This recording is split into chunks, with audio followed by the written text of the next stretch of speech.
So we're getting ready here for our next best of 3.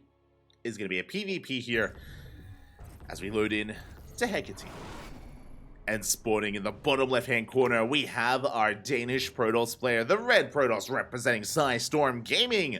It is MaxPax. And spawning in the top right-hand corner, we have as a opponent, we have the Taiwanese Protoss, the blue Protoss player representing Starlight Twinkle. It is Nice. Nice. Also, hello, Pi in the... Is that the Pi? Oh my god. Papi. Dzień dobry. Big shout out to Pi. I believe someone that I was lucky enough, fortunate enough to meet at IEM. Welcome. Good to see you again. Good to see you. If that is who you are. Yeah. Oh, there you go. Beautiful.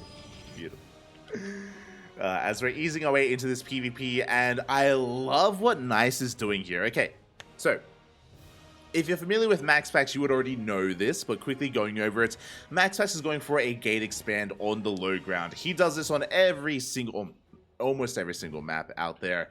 Very rarely does MaxPax ever go for a 2-gate opener. He does go for these greedy builds instead, and he tries to bait out an all-in, and MaxPax is just so good, so borderline perfect in his defense here. There are times where he can slip up. I feel like Hero is one of the only players that can all-in successfully against MaxPax, but outside of Hero, like, it's so difficult to really put a dent in the armor, in the defense of MaxPax. Meanwhile, Nice does open up with a low ground gate as well, but that is still a 2-gate opener.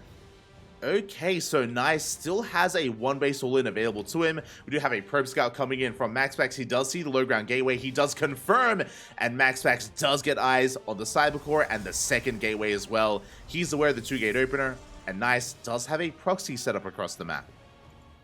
Pylon has been thrown down, and that is going to be a Twilight Council. Okay, Nice. This could be DTs. Most likely it's going to be 3, maybe even 4-gate Blink Stalkers as a 1-base all-in from Nice. Let's go. Can he break through? Can he shut down MaxPax? Can he try and punish the greed? Again, difficult to do, but he's going for it. Meanwhile, something really cool that MaxPax does is that whenever he goes for a gate expand, it's not actually the greediest build you can go for. He does open up double gas. He goes double gas. With that, he does prioritize the Stargate before Nexus. With this faster Stargate, he can go into an Oracle first, then into Void Rays. It's just a secure way to actually have a soul defense here, to actually defend and survive and protect your natural base. Oracle first, then the Void Ray. The Oracle is going to be zooming across the map. If Nice skips out on the shield battery, this Oracle is going to do a devastating amount of damage. Here we go, the Stalkers are coming in. They deal a decent amount of damage here to the first Stalker. Here again, Nice does have the Stalker lead, but we have a shield battery, and we're soon to have an overcharge as well. As the Oracle has arrived, again, we're going to be sending it across the map. We do not need it to defend. We have enough here to hold on. With the shield battery, second Stalker's on the way. Meanwhile, it is going to be Blink, not DT, so it's going to be a 1-base Blink all-in. Only 2 gateways to start with, but we should be throwing down a 3rd gateway momentarily. And there it is. We have the 3rd and 4th gateway, so it's going to be a 4-gate, 1-base Blink all-in. And the shield battery isn't done. Shield battery is just seconds late. And 4, 5, 6, 7 probes going to be going down. MaxPax, he cripples the economy. And just like that, Nice. He just cannot sustain himself. He has to commit. He is that much more all-in. And MaxPax, he's looking pretty. He's looking so solid here back at home. We already have the first Void Ray, second Void Ray is on the way. Again, this shield battery was just seconds away from finishing. We needed it a little bit earlier. We needed either an earlier shield battery or a second Stalker. Just additional Stalkers here to fend off that Oracle. But that was too much damage. And no reaction. Massive safe strap in the main base. Every single probe gets caught. GG gets caught just like that. And MaxPax will take game number 1. GG. GG, well played. Not like this, Papi, as unfortunately, I mean, Nice, he had a decent 1-base all-in set up, right? Going for the proxy Twilight Council, going for Blink, going for his 4 gateways. Unfortunately, he wasn't ready for that Oracle. And this is a part of the MaxPax defense. It is very common for him to go double gas, Stargate, Oracle first before Void Ray. You need a crisp setup here. Even when you're going one base all in, you need that shield battery, or you need some stalkers. You need to make sure that Oracle doesn't do damage, otherwise MaxPax will cripple you before you can even all in. So there are layers. There are layers here to the defense of MaxPax, and it all starts with that Oracle. It all starts with that Oracle, and you need to survive that first. Otherwise, again, suddenly you won't have the economy to sustain your all in, and with that, MaxPax does take the first game. GG. I'm catching up. I'm catching up.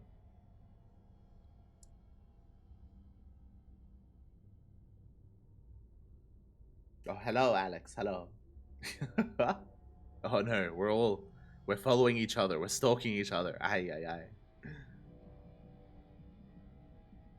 Yes, we did meet at the dumpling stand. We did meet. I was very curious how the dumplings would taste. They were okay. They were okay dumplings. They were okay. I got the beef dumplings back. Beef.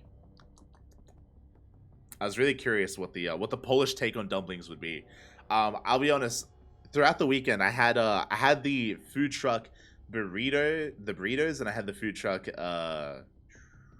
the pad thai, which wasn't amazing. Neither one of those. I would rate the dumplings above both the burrito stand and the pad thai stand. 100%. I would rate them above. I didn't try the burgers though. I want to try the burgers. Pie yam. Oh, let's go. Layers. Beautiful picture, by the way. Like, it's beautiful. It's amazing. It just screams light. Will that make MaxPax an onion? Yes, MaxPax, he is like Shrek. Confirmed. Just like Shrek. Or a cake.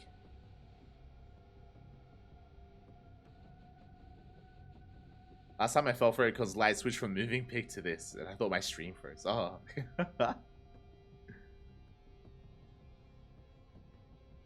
I got the mix. It was also okay, but compared to the other stuff, it was great. Yeah, the other food at the venue was questionable. I mean, the pizza was also... I didn't try the pizza. I missed out. I wanted to be adventurous, so I went for the food trucks. I missed out on the pizza.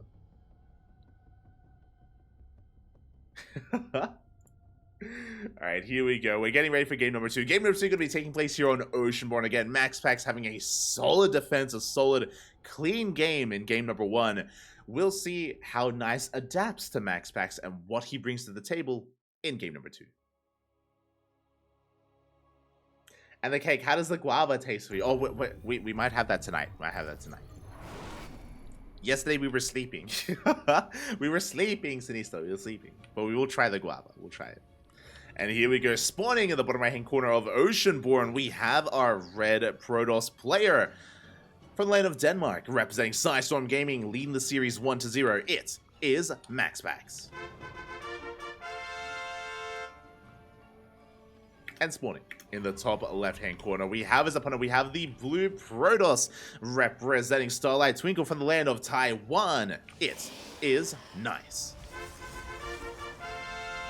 Again, the pressure is on. We do need to try to bounce back here and now to force the ace match.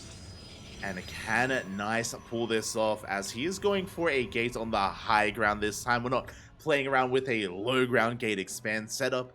Not this time. We're not trying to fake out our opponent. Meanwhile, MaxPax, as always, he has no fear. No fear whatsoever going for a gateway here on the low ground. As we mentioned previously, this isn't a straight up gate into Nexus. We should be getting a second gas. We should be getting our Cyber Core into our Stargate first, then the Nexus. And with that Stargate, that does grant us access to the Oracle and to the Void Ray. That's how MaxPax is able to defend so well. Meanwhile, across the map, Nice is opening up 2 gates. We do have our 2 gateways here for our initial units. Should be double Stalker. We'll see if he mixes it up and goes into a depth play, which isn't the wisest of choices. We shall see. Oh my god, as we have not taken the gas. MaxPax, this is the greediest opener you can go for. I spoke about it in game number 1, how MaxPax did get the second gas first. This time, straight up gate expand. This is the greediest you can be here in PvP, going for the gate into Nexus, then into the Cyber Core, then into the second gas geyser. Okay, MaxPax. Let's see if we can get away with it. This is riskier. This is riskier. This does mean that Nice has the opportunity to be aggressive. And here we go. We have the proxy gateway. Okay. We have a game. We have a game. MaxPax being ultra greedy. Nice being ultra aggressive. Going for his all-in. This time, no Twilight Council. No Twilight Council. No Bling.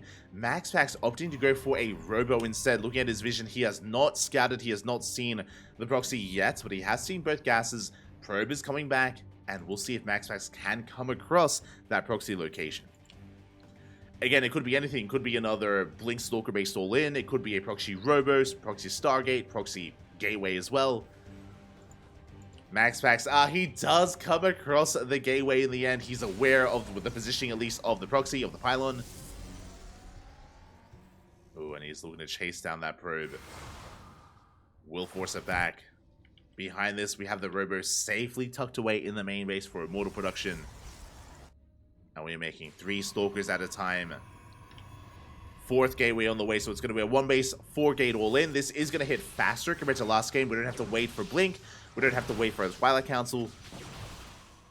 So a faster all in. The downside is that we don't have a way into the main. The downside, there's no Blink, there's no War Prism, there's no way to go into the main base. We have to break the natural. It's going to be a frontal assault. Shield battery is done. 2nd shield battery is on the way. Overcharge soon to be available as well. 1st immortal has arrived. And again, so far Nice hasn't lost anything, but he's lost a lot of shields.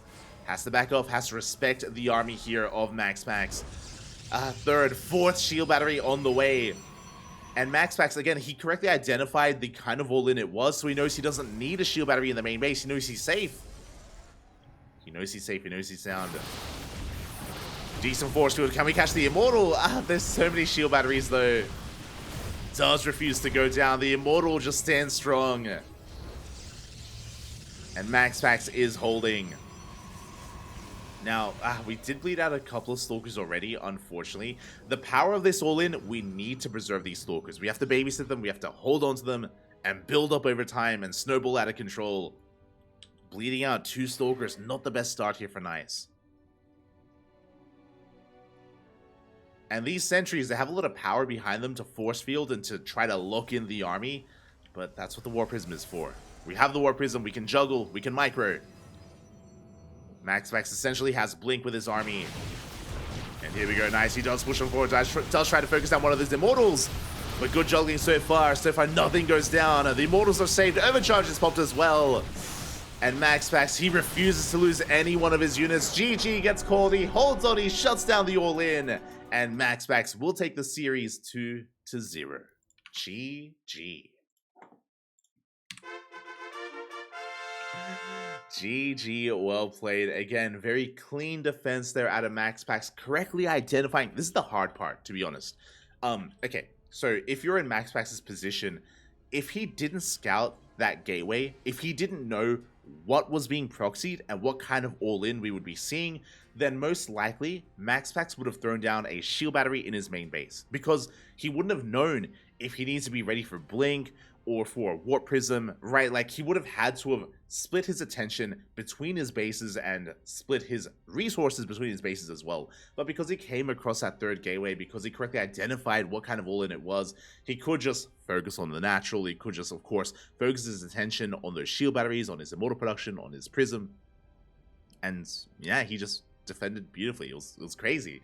On the other side, of course, Nice did slip up a little bit. 2 Stalkers doesn't sound like a lot, but when you're 1 base all in, every unit matters so much. I mean, for both players, every unit does matter, and you need to preserve your Stalkers. You need to build up, you need to snowball, you need to have that death bull of an army, that kill shot range to be able to one-shot the Prism, for example, and to be able to 2-shot those Immortals.